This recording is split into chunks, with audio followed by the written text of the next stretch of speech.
Hello students, welcome back to my YouTube channel Geography Guru.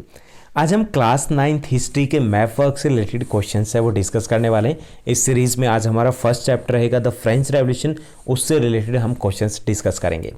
Map work is very important part of social science. एक important part होता है social science का। जब तक हमारा map work अच्छे से प्रिपेयर नहीं होता तब तक हमारी सोशल साइंस की प्रिपरेशन वो अधूरी होती है। स्कोर करने के लिए भी और कंसेप्ट को ठीक से समझने के लिए भी मैप वर्क काफ़ी इंपॉर्टेंट होता है। तो इस सीरीज़ में हमारा फर्स्ट चैप्टर आज रहेगा। इसमें हमारे 2 स्टेप होते हैं। फर्स्ट स्टेप में हमें ये पता होना चाहिए कि सिलेबस क्या है हमारा। ओके, एग्जैक्टली सिलेबस पता हुआ तभी तो हम लोकेट कर पाएंगे। और ये हमारा सिलेबस अगर हमारे पास पता है तो इट मीन्स दैट ये टाइम सेविंग टास्क रहेगा। हमारा काफ़ी सारा टाइम है वो सेव हो जाएगा, क्योंकि हमें सिर्फ उसी पर फोकस करना है जो हमारा सिलेबस है। सेकंड जो स्टेप रहता है मैप वर्क में वो होता है कि what to locate, how to locate and where to locate. यानी हमें ये पता होना चाहिए सिलेबस है तो क्या लोकेट करना है, मतलब कैसे लोकेट करना है और कहाँ लोकेट करना है।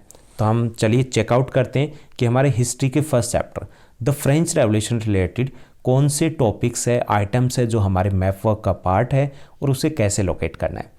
तो सबसे पहले हम सिलेबस चेकआउट करते हैं। तो यहाँ पे हमें टोटल 4 आइटम्स दिए गए and all these 4 items are for both for locating, labelling and identification. यानी सभी के लिए रहेंगे। It can be asked for locating and labelling के लिए हो सकता है, या फिर आइडेंटिफिकेशन एंड लेबलिंग हो सकता है। यानी हमें ये प्लेस दिए हो सकते हैं, हमें सिर्फ आइडेंटिफिकेशन करना है, इस टाइप का क्वेश्चन भी हो सकता है। या फिर हमें दिया होगा कि जस्ट लोकेट पेरिस, तो हमें उस पेरिस को लोकेट भी करना पड़ेगा। तो चलिए हम चेकआउट करते हैं। तो काफ़ी इजी है हमारा फर्स्ट चैप्टर का मैप वर्क। तो यहाँ पे ये है मैप ऑफ फ्रांस।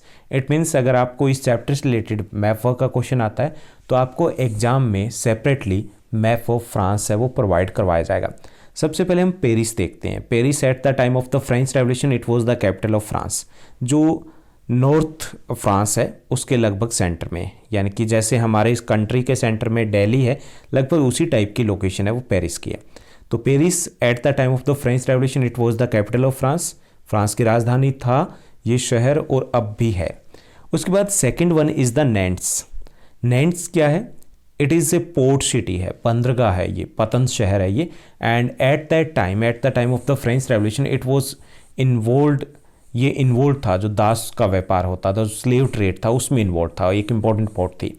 उसके बाद नेक्स्ट है बॉर्डॉक्स। हालांकि इसकी प्रोनाउंसिएशन बॉर्डो होती है, एक्स इसमें साइलेंट रहता है, तो आप बॉर्डॉक्स भी कह सकते हो और यू कैन से प्रोनाउंसिएशन है वो बॉर्डॉक भी हो सकता है। तो this one is also a port city, ये भी एक पोर्ट सिटी है, बंदरगाह है।